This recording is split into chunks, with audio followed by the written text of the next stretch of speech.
जय श्री कृष्णा। तो आज आपको हम बताएंगे कि भाई दूज के बारे में क्या है शुभ मुहूर्त, क्या टाइम, किस दिन करें और क्या कथा है भाई दूज की, कब से प्रारंभ हुआ। तो आइए मेरे साथ आगे वीडियो में बने रहिए। पंच दिवसीय त्योहारों में अंतिम दिन भाई दूज का पर्व मनाया जाता है। हर साल कार्तिक माह के शुक्ल पक्ष की द्वितीया तिथि को बहुत ही उत्साह के साथ भाई दूज का पर्व मनाया जाता है। इस दिन बहन अपने भाई को तिलक करती है। साथ ही इस दिन कुछ गलतियों को करने से बचना चाहिए, जो मैं आपको आगे बताऊंगी। कार्तिक माह में भाई दूज का पर्व मनाया जाता है। यह पर्व भाई बहन के रिश्ते का प्रतीक है, जिस दिन बहन अपने भाई का तिलक करती है। सनातन धर्म में भाई दूज के पर्व का खास महत्व है। इस शुभ अवसर पर बहनें यमराज की पूजा करती हैं ताकि उनके भाई को जीवन में सफलता मिले और उनकी उम्र लंबी हो। साथ ही शुभ मुहूर्त में भाई का तिलक करती है। इस दौरान भाई उपहार देते हैं। ऐसा माना जाता है कि इस दिन कुछ गलतियों को करने से भाई और बहन के रिश्ते में खटास आ सकती है। ऐसे में भाई दूज के दिन इस गलतियों को करने से बचें, भूल कर भी ना करें ये गलती। यह पर्व भाई और बहन के रिश्ते का प्रतीक माना जाता है, इसलिए भाई दूज के दिन भाई बहन को आपस में झगड़ा भूलकर भी नहीं करना चाहिए। ऐसा माना जाता है कि इस गलती को करने से भाई और बहन के रिश्ते में खटास आ सकती है। तामसिक चीजों का सेवन भूलकर भी ना करें।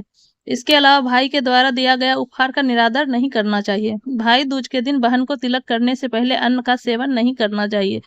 भाई का तिलक न करने तक बहन को व्रत करना चाहिए। ऐसा करने से भाई और बहन के रिश्ते में मजबूत होते हैं। इसके अलावा तिलक के दौरान दिशा का भी ध्यान करना चाहिए। भाई दूज के दिन भाई का मुख उत्तर पश्चिम की दिशा में होना चाहिए, वहीं बहन पूर्व या उत्तर पूर्व की दिशा में मुख करके बैठे। भाई दूज 2024 का टाइम कब है? भाई दूज पर 3 नवंबर 2024 को दोपहर 1:10 से दोपहर 3:22 तक तिलक करने का शुभ मुहूर्त बन रहा है। इस दिन 2 घंटे और 12 मिनट का टीका करने का शुभ मुहूर्त है। कार्तिक शुक्ल पक्ष द्वितीया तिथि 3 नवंबर दिन रविवार भ्रातृ द्वितीया भैया दूज का पावन पर्व मनाया जाएगा। इसी दिन चित्रगुप्त भगवान की पूजा, कलम दवात की पूजा भी किया जाता है। परंपरा अनुसार इस दिन भाइयों को अपनी बहन के घर जाकर भोजन करना चाहिए तथा द्रव्य, वस्त्र आदि कुछ उपहार प्रदान करके बहनों को सम्मानित करना चाहिए। इससे भाइयों के आयु एवं यश कीर्ति में वृद्धि होती है। कार्तिक मास की द्वितीया तिथि को भाई दूज का पर्व मनाया जाता है। इस दिन बहन अपने भाई को तिलक करती है और उसकी लंबी उम्र की कामना करती है। इस साल भाई दूज की तारीख को लेकर कंफ्यूजन नहीं है। दिवाली अमावस्या की तिथि रो लेकर कंफ्यूजन था, लेकिन भाई दूज पर 3 नवंबर 2024 को ही मनेगा। इस दिन तिथि शुरू होने के बाद अच्छा मुहूर्त दोपहर 1:10 से दोपहर 3:22 तक मिलेगा। तिलक के लिए इस दिन 2 घंटे और 12 मिनट का शुभ मुहूर्त है। इस पर्व को मनाने के पीछे पौराणिक कथाएं। एक दिन जब बहन यमुना ने भाई यमराज को गोलोक में भोजन के लिए बुलाया तो बहन के घर जाने से पहले यम ने नरक के निवासियों को मुक्त कर दिया था, इसलिए भाई दूज का पर्व मनाया जाता है। इसके अलावा एक कथा भगवान कृष्ण से जुड़ी है, जिसमें भगवान कृष्ण राक्षस नरकासुर को हराने के बाद अपनी बहन सुभद्रा से मिलने गए थे। तभी से इस दिन को भाई दूज के रूप में मनाया जाता है। भाई बहन के रिश्ते का प्रतीक माना जाता है भाई दूज का पावन पर्व।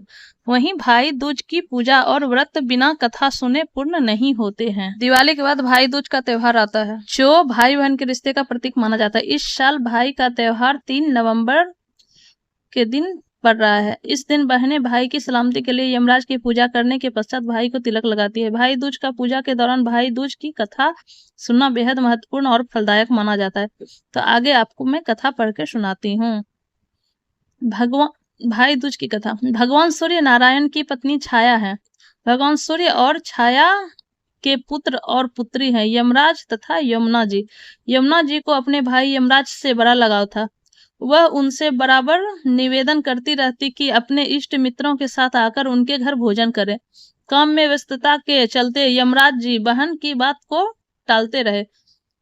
कार्तिक शुक्ल पक्ष का दिन था। यमुना जी ने अपने भाई को भोजन के लिए अपने घर आने के लिए आमंत्रित कर वचनबद्ध कर दिया।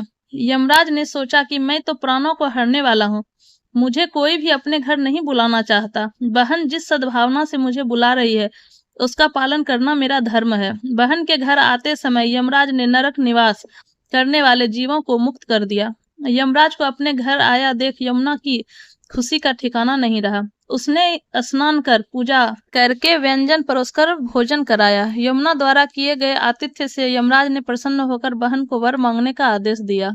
यमुना ने कहा कि भद्र, आप हर साल इसी दिन मेरे घर आया करें। मेरी तरह जो बहन इस दिन अपने भाई को आदर सत्कार करके टीका करे, उसे तुम्हारा भय ना रहे। यमराज ने तथास्तु कहकर यमुना को अमूल्य वस्त्र भूषण देकर यमलोक के लिए प्रस्थान किया। इसी दिन से भाई दूज के पर्व की परंपरा का आगाज हुआ। ऐसी मान्यता है कि जो बहनें अपने भाई का आतिथ्य स्वीकार करते हैं, उन्हें यमराज का भय नहीं रहता। इसलिए भैया दूज के दिन यमराज तथा यमुना जी का पूजन किया जाता है। धार्मिक ग्रंथों के अनुसार कार्तिक शुक्ल द्वितीया के दिन यमुना ने अपने भाई यम को आदर सत्कार स्वरूप दान प्राप्त किया था, जिस वजह से भाई दूज को यम द्वितीया के नाम से भी जाना जाता है। दरअसल यमराज के वर अनुसार जो व्यक्ति इस दिन यमुना में स्नान करके यम की पूजा करेगा, मृत्यु के पश्चात उसे यमलोक में नहीं जाना पड़ेगा। भाई दूज, लेकिन भाई दूज पर 3 नवंबर 2024 को ही मन रहा है। इस दिन तिथि शुरू होने के बाद अच्छा मुहूर्त 1:10 से दोपहर 3:22 तक मिलेगा। तिलक के लिए इस 2 घंटे और 12 मिनट का शुभ मुहूर्त है। भाई दूज पर भाइयों द्वारा अपनी बहनों को प्यार और कृतज्ञता के प्रतीक के रूप में उपहार देना प्रथागत है। ये उपहार पारंपरिक जैसे मिठाई और आभूषण से लेकर आधुनिक विकल्प जैसे व्यक्तिगत उपहार, फैशन के सामान या गैजेट तक हो सकते हैं। दूसरी कथा के अनुसार भगवान कृष्ण राक्षस नरकासुर को हराने के बाद अपनी बहन सुभद्रा से मिलने गए थे। तभी से इस दिन को भाई दूज के रूप में मनाया जाता है। मान्यता है कि सुभद्रा की तरह भाई के माथे पर तिलक लगाकर सत्कार करने से भाई बहन के बीच प्रेम बढ़ता है। इस दिन भाई बहन को साथ यमुना में स्नान करने की भी मान्यता है। तो आपको जानकारी उम्मीद करते हैं अच्छी लगी होगी। तो आप लोग भी अच्छे से व्रत मनाइए और भाई दूज की हार्दिक शुभकामनाएं। जय श्री कृष्ण।